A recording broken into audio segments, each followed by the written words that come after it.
And the Unused Subs are underway from Auckland FC's official home ground of Tyler Street Sport, from first sip to final cheers. A sizable subs bench today, including Jacob Spoonley, Paul Ifill from Christchurch Airport, myself, Goran Paladin, and all 6 foot 5 inches of huge Sam Cosgrove. Let's just rip into it, eh? Beauty. Well, we have to because of Iffy's battery situation. Yeah, what's going on, mate. Iffy? Love you, Iffy, but What's take us through happening, it. mate? It's been a tough morning, boys. Everything was going according to plan, and then I went and packed my charger in my main bag. I can't go in the lounge; it's too quiet in the lounge. So I'm sat outside the lounge on my phone that is juiceless. So I might have to bail out in a little while. So let's just crack into it, because I could be gone soon. All right. And just for background, he's in Christchurch. Yes. He's flying home. Yes. Okay, that's why he's in the lounge. I forgot that bit. Not in the lounge in your house. Yeah, it's not my lounge. No. Yes. I do have chargers at home. I do have plug sockets. Well, look, but before you get the boarding call and before your phone shits itself, Paul Ifill meet Sam Cosgrove. Sam Cosgrove meet Paul Ifill. A former English import to the A-League, a current English import to the A-League. Is there anything you guys want to say to each other? Just a rare commodity these days. Welcome. Yeah. Yeah, that's true. That's true. Iffy, I do love your recruitment to the A-League, mate. You want my quick story? Okay, yeah. So I was going to sign for. I was originally going to sign for Central Coast Mariners. I'd spoke to an agent out in Australia. He told me, Central Coast, you're interested? I looked at the pictures of the ground. You've got the palm trees around the ground, etc., etc. It looked unbelievable. Showed the wife; she was all over it. Everything was ready to go. We sold up everything at home. Had a big party. The day we were about to leave, I get a phone call from the agent. Like, the deal's off. Sheffield United, who I used to play for, they part-own Central Coast. Somebody from Central Coast has spoke to somebody at Sheffield United. We're just about to sign Paul Ifill. What can you tell us about him? Do not sign him. He is injury prone. Oh, wait. Iffy, do you know the person? I never found out. No one would tell me. No one That would had tell to me, be a so- number one mission to find out oh, what yeah, he was yeah. saying that. Yeah. That's your next side quest, mate. Honestly, I tried. They're probably gone by now. Anyway, that was the end of that. So, cut a very, very long story short, I went back to the drawing board and I was just training my own, trying to find a club. I had a phone call from the guys at the Wellington Phoenix. They, we had a chat about it, and they sucked me in a little bit. My geography's not great, but I looked on the map. New Zealand's pretty close to Australia. I thought the weather will be similar. It will be okay. It is, right? Yeah. No one told me about the weather, the Wellington winds, the earthquakes, etc., etc. Anyway, cut a long story short, I signed for the club, and I'm still here. Still in New here. Zealand, so And I'm sure that's the same Something sort of went right. scenario which led you to Auckland, right, Sam? Not quite as extreme as that, but mine was a little bit more.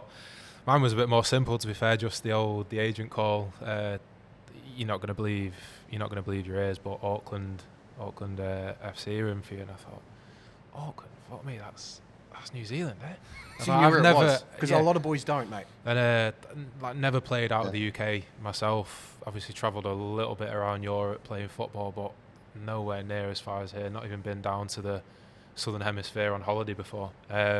So, listen, it was one that kind of the more I looked into it, the more research I did into the league, the club, everything, the hype around it. It was, in the end, it actually became a bit of a no-brainer. Just career had gone a wee bit stale over in England. Look, it's easy to kind of just become another number when you're in those mid leagues in England, and this was something that kind of excited me. I was at that point in my career where I probably just needed another challenge, and it came up, and it was something that I probably couldn't turn down in the end. You've got the hair for it, Sam, so you've got the look already, mate.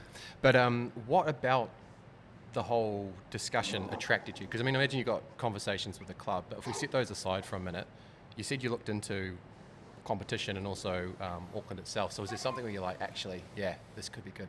Yeah, I mean, as I said, back home, there's 72 league clubs in England, and plus your 12 in Scotland, Welsh leagues, and then even the lower leagues, the non-leagues are good quality in England now. And there was a vast number of clubs that I could have gone to, but it was interesting. I was kind of in the Birmingham setup towards the end, where kind of the new owners came in, the new money came in. Granted, I wasn't part of the squad at that point. I was already 1 foot out the door, and then I've got good mates that have been involved in the Wrexham setup, and it's kind of these setups and these new clubs and the investments and the fresh starts that they're really exciting. As I said, football can become a little bit, you can kind of get stuck in the leagues back home.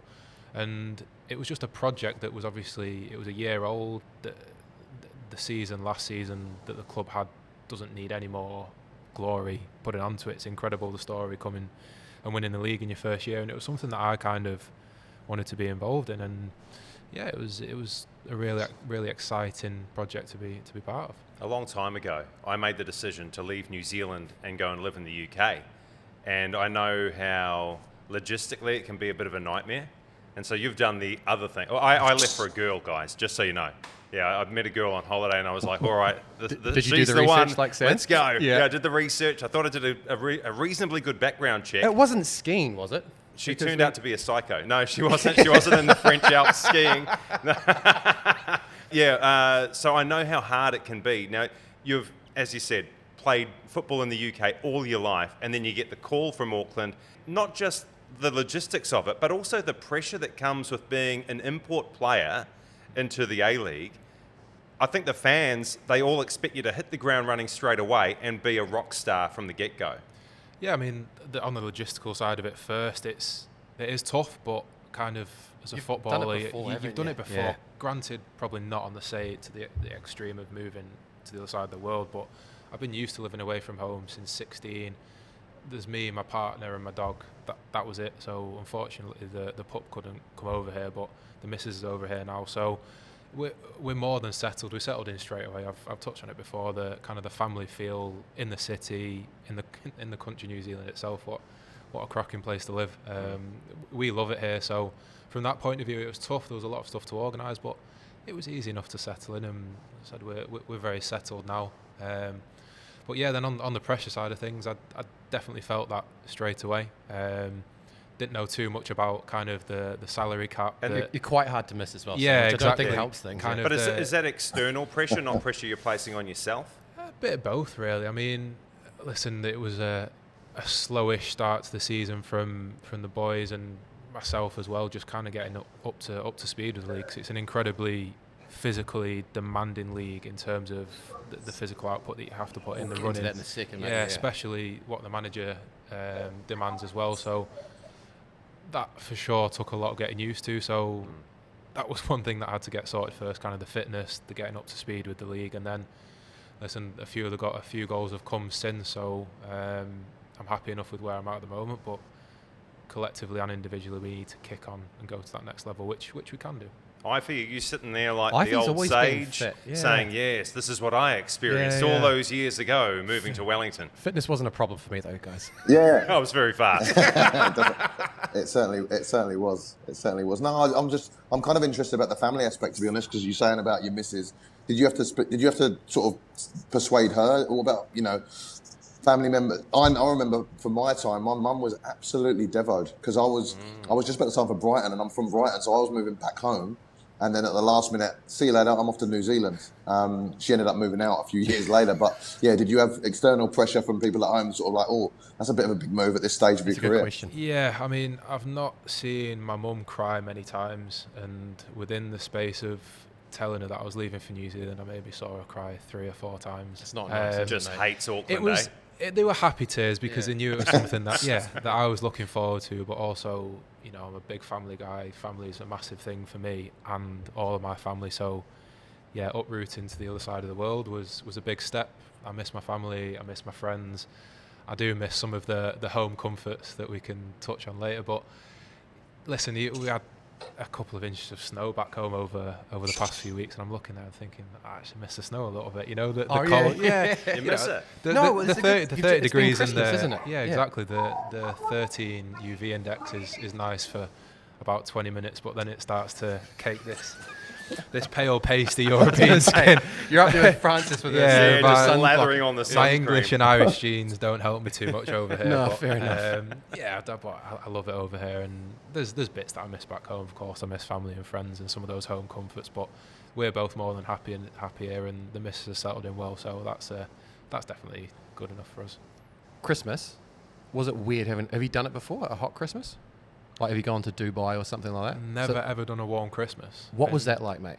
It was strange, and one thing I'll say, you're not quite as festive over here, are you, as back home? Like, you don't we want to get to the beach. Yeah, I think that's it, mate. I so mean, we don't spend a lot on Christmas. It seems like a lot of people kind of use it as a holiday to go away and get away. Whereas back home, we're caved in from the bad weather. It's freezing, windy.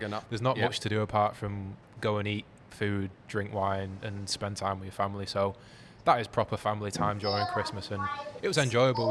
We've got a really good group here, and luckily there's obviously plenty of boys over here that are foreign that don't have loads of family over here. So we kind of got together and made sure that we spent Christmas and no one was alone. So that was a real nice time. Did you get a South American barbecue? I did indeed, minus the South American. Oh, really? Yeah. Sorry, I thought he was Felipe or Guillermo would be on the barbecue. Guillermo was incredibly kind enough to open up his house for us and open up his barbecue and also provide meats, but he wasn't actually there himself. So, it was a South American Christmas without the actual South American. He's assimilated well. He's gone to the beach. So you just have a list of instructions left behind. This is how a South American does it. Exactly. Hey, Iffy, just getting onto that field pressure, or the pressure you feel on the field. Correct me if I'm wrong, but you didn't score for a couple of games as well. Is that right, mate? Or did you score straight away? No, I was game 2, but I remember going into game 1, I was like, Shane Smelts had been in the league before, obviously the year before, scored a load of goals for Phoenix, and there was all this talk about having to replace his goals, etc., etc. There was a bit of pressure, and I'd never been out and out number 9. I'd lied on my CV. I was a winger, and my agent just said, "Listen, we'll just say you're a 9. You'll be able to play as a 9 in the A League." So I came out and we were playing a front 2, me and Chris Greenacre, and I remember we played away at Newcastle, and he hit one of the worst shots you ever seen. It bobbled in the corner, and as we were running back together, he was going, "Oh, I'm so pleased you just get that one over the line." And then I had chances in the game, good chances, missed them, and I'm thinking, and it was only one game, but I'm thinking, fuck, like, I don't want this going into game 2 or game 3, and all of a sudden you're in a drought. And I got lucky in game 2, really good cross from the right, and I went in and headed it, hit my shoulder. Hit my shoulder, went straight through the keeper, and then everybody thought I was decent in the air. I scored, I think, 3 headers in my time at the club. One at the start, one in the middle, and one for my last ever game, and that was the only headers I got. So there was a little bit of luck involved, but you get it done quickly, and then I think you can settle in a little bit easier. It's tough when you're expected to bring the goals. It's something I haven't really considered, but is it something where you're there to produce on the field, so you've got that, like everything else is nice, but that's the thing that you're there to do? Is that a bit of pressure that you feel when you move to a new club? Yeah, I think so. I mean, as a centre forward, you are judged on goals, especially externally. Internally, it's hyper focused, isn't it? Yeah, exactly. But at the end of the day, that is kind of the main job we're here to do. Listen, in my career, I've had prolific seasons and whatever the extreme opposite of prolific is. I've experienced both ends of the spectrum, but throughout my career, I believe that I'm a far better player now than I was 5 years ago, 10 years ago, and that's kind of the internal drive and the internal understanding that for me it's not just about the goals. Obviously, I feel there's that euphoria that you get from hitting the back of the net, from winning a game. Nothing comes close to it. I've not been able to replicate it in any form of my life so far. But yeah, as long as you're kind of producing and internally, I've had bad games and I've scored 2 before, and I've had very good games and never scored before. It swings and roundabouts, So kind of as long as internally and you're kind of getting the feedback from coaches and teammates that you're still producing, you're still being effective on the pitch, that has a lot of weight behind it still. Obviously, you stand head and shoulders above most people on the field. When you walked in through the Tyler Street Sport bar doors, I was like, shit, he is a big unit. There's a shadow that emerged. So give us some vital statistics. How tall are you? How heavy are you? 6'4.5", so 6'5". Yeah, 6'5". Good. That's the good. That's the one on Google, is it? Yeah. 6'5". So yeah, 194 centimeters for those, and probably weighing in about 93 kilos at the moment, which is probably touching towards the heavier end of my spectrum. I've been told I'm a little bit fat at the moment, actually, so I'm on the. Who said that? I can get one guess. Yeah, sure. Spears can have one guess. So I'm on the 21-day no-carb diet at the moment. Oh, Christ! So you've joined Danny on that one, is it? Or Oh, Danny's ripped anyway. I mean, he's been taking care of himself for a few years. It's almost like he got fitter after he stopped playing. I've seen him in the gym as well in the morning. He can shift some weight, to be fair to him. No doubt. But yeah, so heavy boy, but I kind of like being heavy. I've been kind of both ends of the spectrum. I've been heavy before, and it obviously does hinder you from the physical point of view, but then I've been too light before, and I've just felt as if I've been pushed around on a pitch. So I actually kind of like where I am at the moment, kind of that happy medium between the physical fitness which we need in this team and kind of the weight and the strength behind it, so that I can be physically imposing on the pitch too. So it can be that target. Yeah, exactly. The reason I ask is because as soon as you've turned up, you've almost attracted this physicality. People are drawn to you. They want to almost, I don't know, measure themselves against you. Where Here's this are you big going unit. with this, by the way? What do you mean? I'm not going to ask to wrestle him. No, I'm just saying, like, I've had a full day's training, so there's no way we're scrapping right now. Well, I'm 6 foot and 90 kilos, so you got height and a little bit of a weight advantage on me. But I am soft, really. It's just a screen on the I'm a lover, pitch. not a fighter, mate. I might have tattoos and things. Yeah, that's where I thought this was going. No. I was reading an article, and this is from a long, long time ago now, where you stated that your time in the lower leagues, there's not a lot of football that takes place, and it's all about the aggression, the physicality, almost the thuggery. Mm-hmm. So with that experience, has that sort of steeled you for the A-League? But is it something that you just want to focus on the football more than anything else? Yeah, absolutely. I mean, listen, like many clubs and academies these days, the focus when you're younger is kind of football. And it's not until you kind of go out on loan to the lower leagues, in my case, and you actually play proper men's football. I mean, my first taste of professional league football back home was at Carlisle United.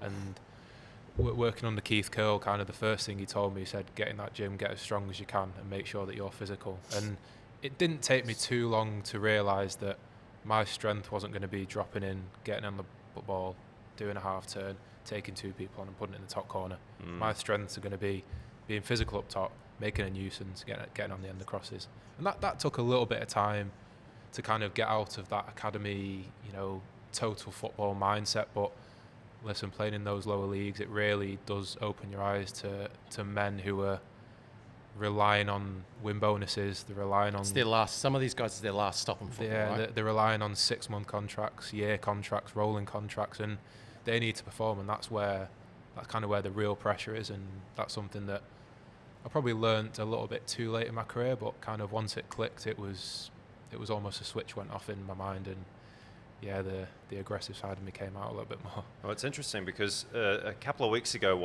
Iffy was talking about how Dion Dublin was a really positive influence on him coming through the grades. And a guy that we all know and love, a big, tall beanpole of a footballer with a great head, Duncan Ferguson, took you under his wing. And it was almost a case of, we're both big strikers. I'm going to teach you the tricks of the trade, how you become a big, menacing striker up top. And to protect your house. Yeah. What a story that is, by the way. I know. Jeez. That's great. I mean, yeah. When I say he took me under my wing, he was at kind of doing his coaching badges at Everton when I was younger, and when I was at Everton, there wasn't loads of attention on me personally. I was one of the few that didn't actually get offered kind of a full-time deal there, and yeah, he probably saw a little bit of himself in me, maybe that. This kind of old school 9, a young lad coming up that needed a bit of a kick up the arse physically with that aggression side of thing. But he's an absolute gentle giant off the pitch. We played against Forest Green a couple of years ago when he was a manager, and he remembered me, made sure he came over to me, shook my hand, was good as gold as me. But then you see him on the pitch and he's just a complete different animal. White line fever. Oh, completely. I mean, I always say that. Did you see both sides of him in that regard, or did you just see the teddy bear kind of? Just the teddy bear side of him. I mean, it's kind of the best piece of advice I've ever been given that relates to me massively is kind of within football, you kind of have to be an actor. You can be as nice as you want off the pitch, be as nice as you want with your missus, behind the scenes with you guys, but as soon as you get on that white line, something needs to switch and you need to become an animal, Iffy, what was your persona, mate? What was your persona when you stepped out onto the field? Because you're not an overly aggressive person. I don't imagine that changes much. So what aspect did you try and amplify? Yeah, I kind of always needed to try and get into an aggressive mindset because I'm not really that sort of person. So I'd always try and find a way.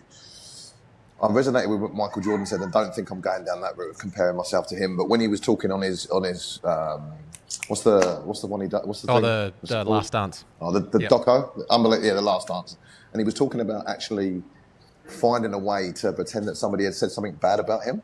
I'd actually go into games like that, and I'd be like the left back has mugged me off. Do you know what I mean? The first thing he's done or something. So that would sort of get me into it, and then I'd make sure that the first challenge was something. So, and I think having good coaches that can steer you into that. You talk about Keith Carl. I worked with Keith Carl as well, so I know a little bit about Curly as well. I had him when I was at Crystal Palace and at Sheffield United. But when the coach can see that you're not quite going to be at it, it might be the coach that has a little word with you just before you go out, and those last words can sometimes resonate. And I remember going into games and I'm soft dish, but he'd be like, see if you can put one on the fullback, first tackle, just put him on his arse and see what happens. And then all of a sudden the crowd get behind it because you're a winger and you're not used to doing that sort of shit. And then the boys get behind it. So sometimes games can be won and lost with the first action that you do. And I think it's different for Sam. Sam kind of expected for a big 9. That's his thing, First ball up to him.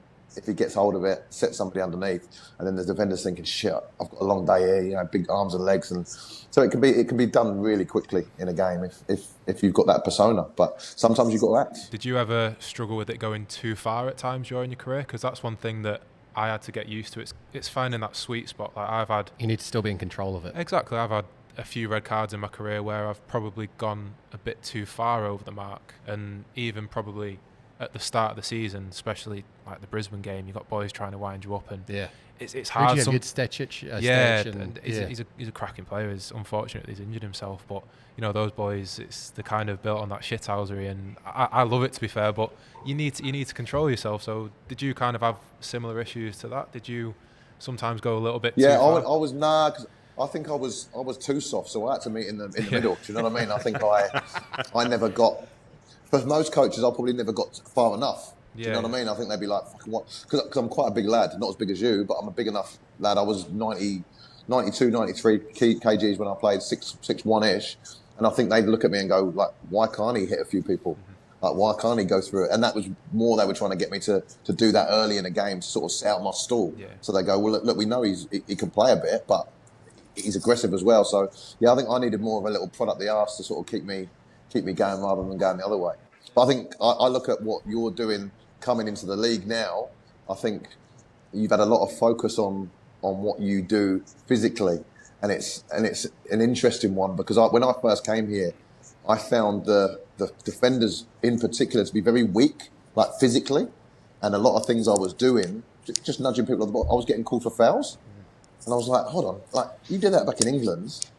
There's no issue at all. And then all of a sudden here, I was getting pulled up for fouls that I just couldn't really understand. So it took me a little bit of time to sort of recalibrate and tweak my game a little bit. Yeah. Have you found that, mate? Yeah, it was definitely a bit of a mix. But one thing that's kind of frustrating in this league is probably the inconsistency from the officiating. No kidding. Yeah, I wouldn't say it's necessarily softer than back home or more physical than back home, but the interpretation seems to change each week with the person. It's not a criticism necessarily, but it's a fact that same tackle, different result. Yeah, and I get that. Listen, referees aren't robots. They're humans. They're going to make mistakes. We make mistakes, but sometimes their mistakes are put under the limelight and they're put on the radar a little bit stronger than ours. So I do sympathise with them, but we as players do get incredibly frustrated, and you can go through every single game and probably... Well, what's frustrating for you? What's an example, mate? Because I've seen it, and you've had 2 or 3 players put on you for a goal kick, as an example, mate. So is it that sort of moment, or is it something different? Yeah, I mean, the holding's a massive one that really frustrates me. The holding within the box, and it's kind of known now that if there's a defender holding you in the box, you're not going to get a free kick or a penalty with it. Ironically, when we play, we've not had any penalties against the Aussie teams. Happened in the derby, didn't it, Sam? It happened in the derby. So is that saying something? I was actually glad because finally it's getting picked up on, because anywhere else on the pitch it's a foul. That's the thing that I struggle with, mate, likewise, is if it's in the penalty box, it's Why a not? penalty. Yeah. Yeah, I don't think the penalty box has a higher threshold for fouls, so I completely agree. Coming back to you, Iffy, mate, Sam, when he got going, you could hear Iffy, and I don't mean that in like a cheeky way at all, but he would gallop down the field, and so you could hear him coming, and he can go off either foot. And so when Iffy wanted to take training by the scruff of the neck, mate, he could just do it. And so I can imagine, Iffy, you would have been frustrating for coaches because they're like, we want that one. Give us that one for like a good half hour, and they couldn't get it out of you all the time, mate. So, like, is that a comment that you've had to Sam's point around that aggressive mindset? Yeah, I think my biggest problem was mindset generally, not just aggressive mindset. I think if I'd have cracked it earlier and maybe seen a sports psychologist, I think I could have done way more than I ever did. I think moments in the game would turn me into that player, and then I'd just coast. And I think that was a big issue. But I look today and I think we're so much further down the line with the mindset stuff. Do you know what I mean? I think back in my day, you did not speak about it. You did not speak about being any kind of, or showing any kind of weakness, because you knew that there were 2 or 3 guys that were just as good as you that weren't going to say a word about how they were feeling or they were struggling with something. So I think we've come a long way. But I think there's still a long way to go. And that's something that I want. That's my next thing. That's what I want to attack and help the youth of today navigate those situations better.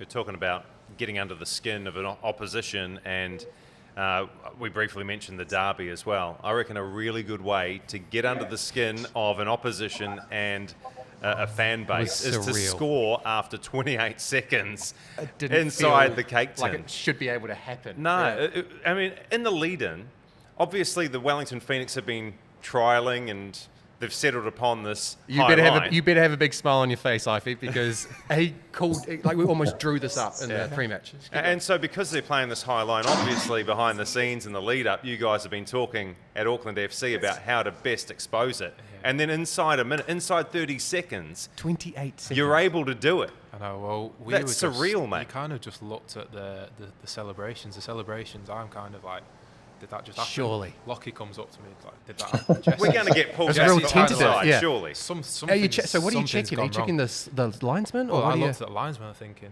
Have you surely done something's your job offside. here, mate? Yeah. That was way too easy. Yeah. There was a hell of a lot of talk in the media about the high line. It was high line, and teams just kept on exposing it. And I don't know whether that's, lack of experience, just is it a bit of arrogance, but just something needs to change at some point. And fair, I mean, they did us a favour yesterday, Wellington beating Sydney, in all fairness, and they've got plenty of quality in the side. It's just whether they've got the personnel or whether they didn't have it down to a T. But we managed to expose it in both games. What are you thinking? Because it's do they have the ball, Iffy? I don't think they touched the ball, did they? We talked about it in the pre-match, and then it was like, like Sam said, I remember being in the broadcast going, hold on, we barely got sat in my seat.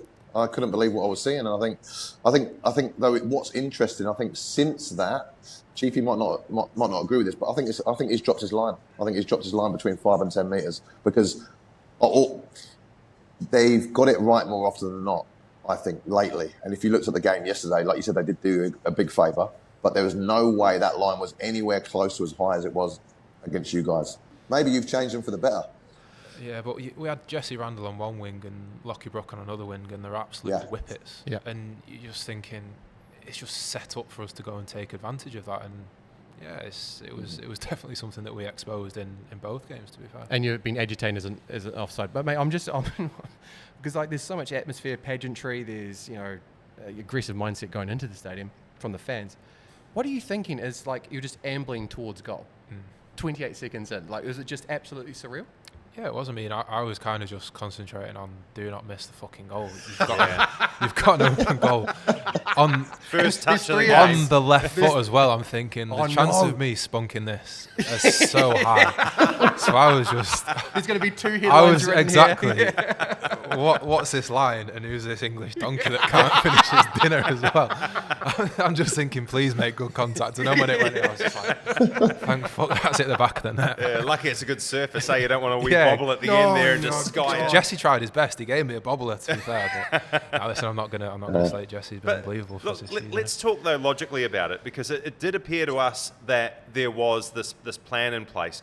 the ball went back. It was shifted back, and it was Francis De Vries who played it forward. You were trying to draw them forward up the field to condense their formation, to expose all that space in behind. Exactly, that was it. You've hit the nail on the head. It was kind of that simple. We knew that they were incredibly high and incredibly compact. So the one time that they don't get pressure on our fullbacks, it's just a clip down the line, and if everything goes well, we're in.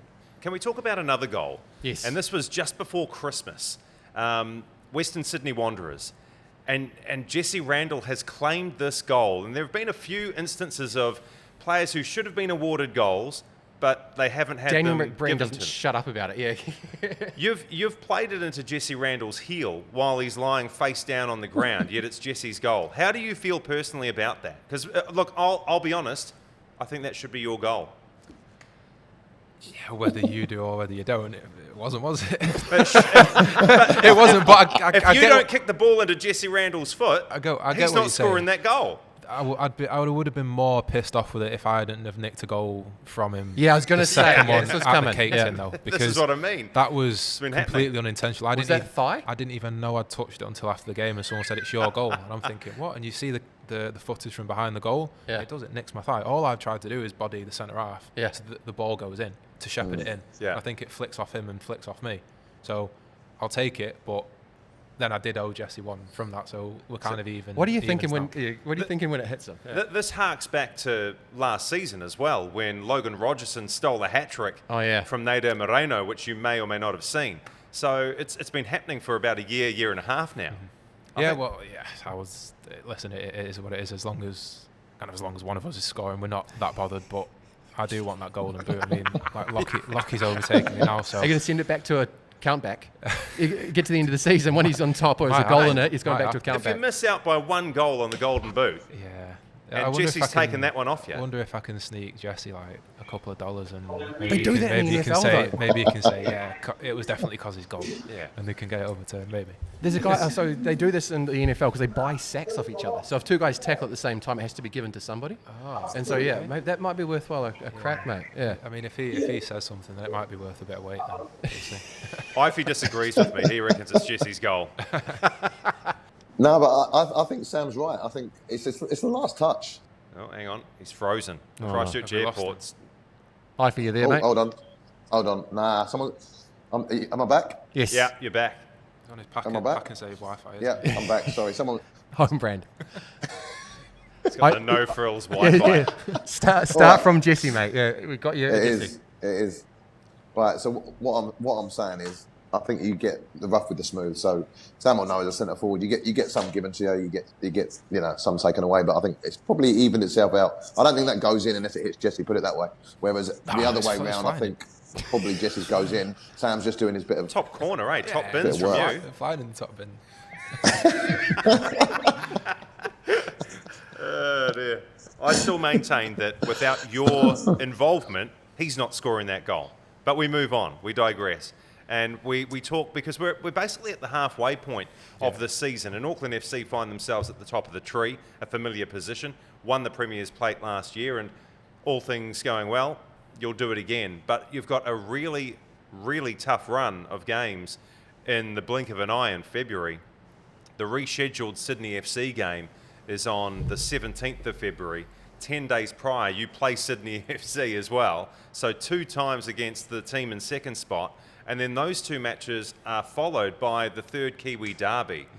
How are you looking ahead of that run in February? It's looking a bit daunting, you know? Yeah, listen, putting the serious head back on again.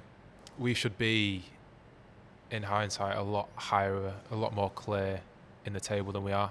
There's been some poor results that we've had, draws and losses that we should have converted into wins, and that's not been lost on us. There's kind of that drive within the group, especially from the manager, that we need to kick on and we need to go on a run of 2, 3, 4 wins on the bounce to try and actually grab hold of this league, because we can and we should be doing.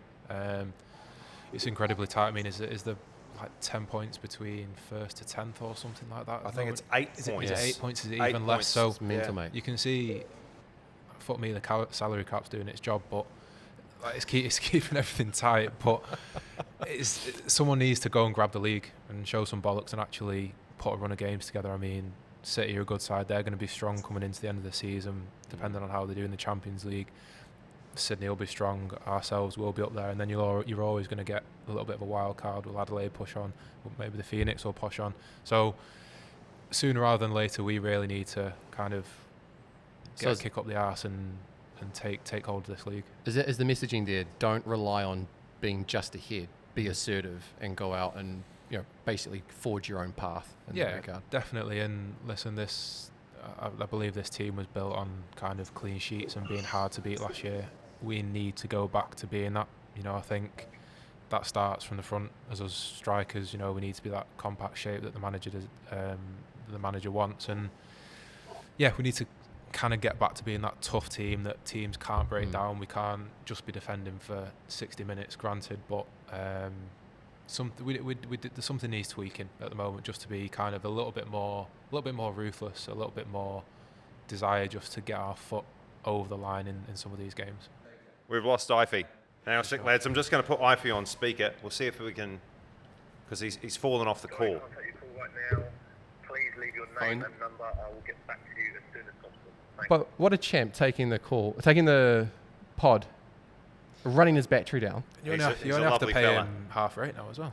That's a good point. We don't get paid anything. We're working on that, Sam. When you do talk about standards, Sam, the details are important, G. And it's the small things, it's the things on match day. So were you disappointed when you left your accreditation behind and no one recognised who you were and you had massive issues getting into the ground? Surely not. Yeah, so the old... When was this? When was it? Was it the last home game? Yeah, it was. Yeah, I got told about it. And I gave it to him in the warm-up, and he flipped me off.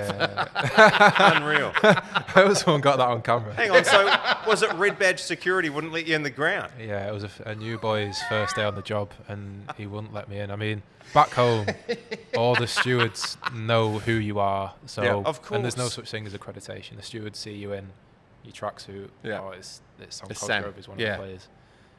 Boy's first day on the job.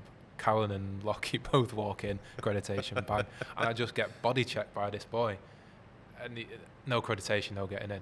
So he's collared you, is he? Well, he's sort of blocked me off. Yeah. He's physically stopped me from walking past, and I've laughed it off. You're like, hey, I get enough of this on the park, mate. I don't need it from security getting into the ground. No, I mean, I laughed it off at first. I thought, he's taking the piss. Like, he'll let me pass, and I just went, oh, I'm one of the players, and he went, doesn't matter, no accreditation, no getting in. And I said, are you Googling at this point, or what are you doing? Surely you're showing him the profile on the Auckland FC website. No, I did that to a bouncer once when I was 18. I'm never doing that again. Fair. The most embarrassing day of my life. That. Do you know who I am? Just by the way. Shocking. You just can't say it. But yeah, anyway, this young boy was sticking to his guns, fair enough. He was doing his job, though, fair enough. And kind of I'm getting more agitated and wound up. And we obviously get fined for being late. So I'm thinking... It's match day, mate. You've got a job to do. I'm going to get bollocked by the gaffer. I'm losing my head at a steward. And I'm going to get $200 fine, whatever it is, for a match day. So I'm slowly getting more and more wound up, and this boy is just sat there doing his job, like, shaking. And fair play to him, I suppose. Yeah, no, and I did apologise to him on the way out. I said, look, I probably shouldn't have got so heated. And so how well did you play that day? Because I'm thinking, like, if this is something we can replicate, if you're getting really wound up and you have a great game, maybe we just need that stoic security guard on the gate checking you, winding you up. I think we lost. I know you did. No, I don't think you did. Did we not? You've lost to the Jets twice. No, I don't think it was the Jets. It wasn't the Jets game. No, it must have been the Jets. Okay, so we never want that to happen again. We're not having that happen again. Okay, put him on the other side of the ground. Exactly. So I won't be doing that again. Hey, we've spoken about the Auckland FC Wellington Phoenix derby. You're a huge Manchester City fan. And a couple of days ago, we see City against United. Apologies for the result. Not that we care. We're Liverpool fans. Mm-hmm. For the first time in probably a very long time, you're actually taking in these derbies a long way from home, which must be the strangest thing. Even though you haven't been in Manchester for the longest time, you've still been in the UK, and you still get that feeling of, oh shit, it's a big game coming up, and you go into the pubs and the restaurants, the cafes, and people are talking about it.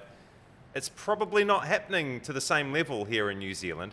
No. And then the game time is like, horrific. Just awful. I've not got up for a single game. I mean, both of the Manchester derbies have been since I've been here, and they've both been at silly o'clock. And I'm just thinking, I'm not that big of a because they City start at fan. midday, right? And Yeah, it's just exactly. horrific. So getting up at 1, 2, 3 o'clock in the morning to watch a game of football, unfortunately, I can't do that. I watch pretty much every A-League game, to be fair, that I can. I think the coverage over here is very good.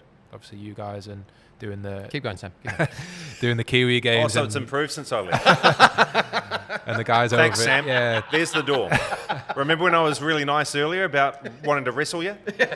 Let's go. Let's do it. Just joking. No, and even the coverage is very good. I mean, back home, you pay a fortune for the football. You've got our Sky Sports. You've got the TNT, BT, Amazon.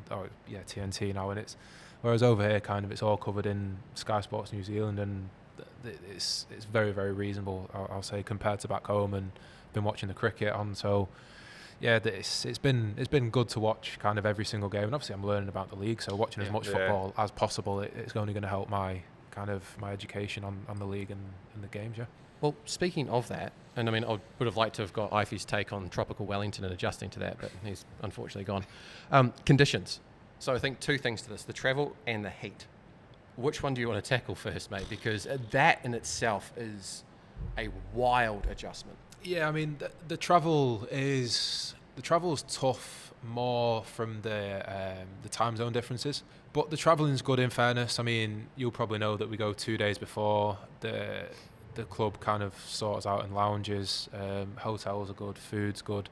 Us tour boys try and get all the exit rows. So listen, the 737s aren't massive, but at least we get a little bit more. How many lads do you have that fight over those seats? Because Kellen can't be getting on. No, You, Michael Val. You've got myself, Ollie Sale, Michael Val, all the centre backs. Yeah, Dan Hall, Franny, big boys, like all 6 foot 2, 3 plus. So they try and book out as many of those. I'm sure Danny wants to get his hands on one as well, mate. Danny was at the start of the year, playing. but he's been he was in them at the start of the year, but he's been relegated a bit now. So I don't think he'll be too happy about that. Right.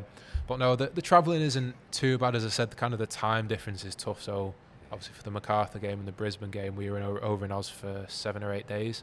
So naturally, you do become adjusted to the +2 or the +3 in Brisbane's case. And coming back home was very tough. You know, you're waking up at kind of 10, 11, and then you're not getting to sleep until way past midnight, and it does throw that body clock out of sync.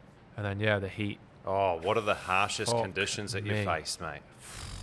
I mean, this is a guy who's obviously played all around the UK. He did great things for Aberdeen in Scotland. Can't imagine the temperature gets too much higher that's than the North 13, Sea. you know?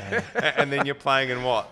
Temperatures north of 30, 35, 40 degrees. Yeah, I mean, the one saving grace is the evening kickoffs over here. Kind of the 5 p.m. plus kickoffs help us a lot. I mean, because even under the Kiwi sun, I've touched on it, like the UV 12, 13.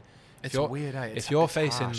that at 1, 2, 3 o'clock in the afternoon, it's impossible. Just melt you. It does. Like my skin just burns straight away, and then you're putting your sun cream on your face, and it's dribbling into your eyes. Is Going your up for a forehead header. always Honestly. perpetually sunburned? Because I never put it up there because it dribbles down It's my into nose. Oh, My your nose. nose. Come back with a bright red nose after every game. I think Rudolph. missed it again.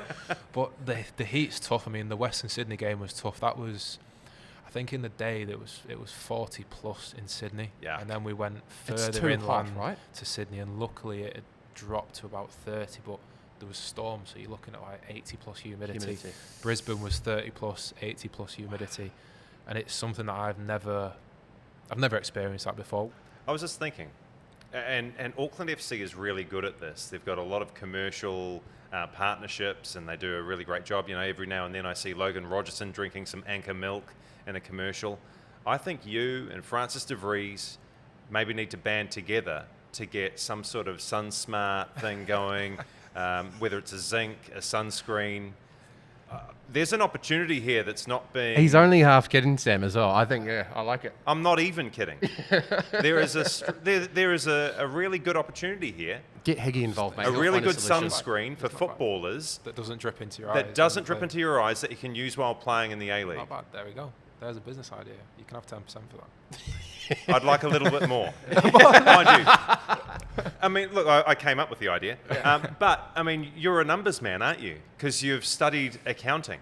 Yes. And my financial affairs are in a woeful state. So maybe I will take the 10% if you can look after my financial affairs. Got yourself a deal there. But Bloody good, Sam. Thank you you, did mate. mention that you're doing something on the flights. So is this what you're doing? Been doing an accounting and finance degree for probably the past 2.5 years now. Doing Good it man. kind of half pace compared to a full-time student, which full-time would have been impossible. Living, being a professional footballer, and especially considering the move, it would have been. Don't do all second year law papers during a World Cup year, Sam. It's a lesson I learned. Yeah. It's been tough enough as it is, but I actually quite enjoy kind of the other side of it. The switch off, it kind of gives you that mental break from football. It forces you to switch off and to, you can't play golf every day, can you? No. Or can you? Oh, well. Jacob finds that he can. You find a way. But no, I found that myself. It was something that, after football, something that does intrigue me and does interest me. So, any Kiwi banks want to give me a bit of work experience. All right, so we're shouting out to Kiwi banks, and we're looking for a sun cream provider. Mergers and acquisitions, ideally. You do not want those, Samuel. That is no. I'll intervene. That's a crash course in advisory work. But lastly, because we've taken up enough of your time already, and thank you so much for joining us on the Unused Subs, Sam. Have you ever heard your name and the term Ballon d'Or in the same sentence together? More in the same song, yeah. It was my old song when I was at Aberdeen, and I think it originally came from a piss take because I was that bad, and I eventually scored a couple of goals. They're like, so it was a bit of petter, was it? He's going to win the Ballon d'Or this time. Well, you never know. Some good old Scottish patter. That is one thing I miss from up there. The banter up there is top drawer, and I think it did initially come from a piss take, but it caught on, and it was a good song, and brilliant. It's made its way. So I've heard it a couple of times over here actually. So good, if it can get a bit more traction, that'll be very. We'll good. have to play it on the way up. I'll do my best. I'll do my best to find it. If you can provide me the link, I'll put it in the video. I won't be singing it. No. You're not getting You me won't be singing singing it? Nah. Come on, Sam. Just a few lines, mate. That's my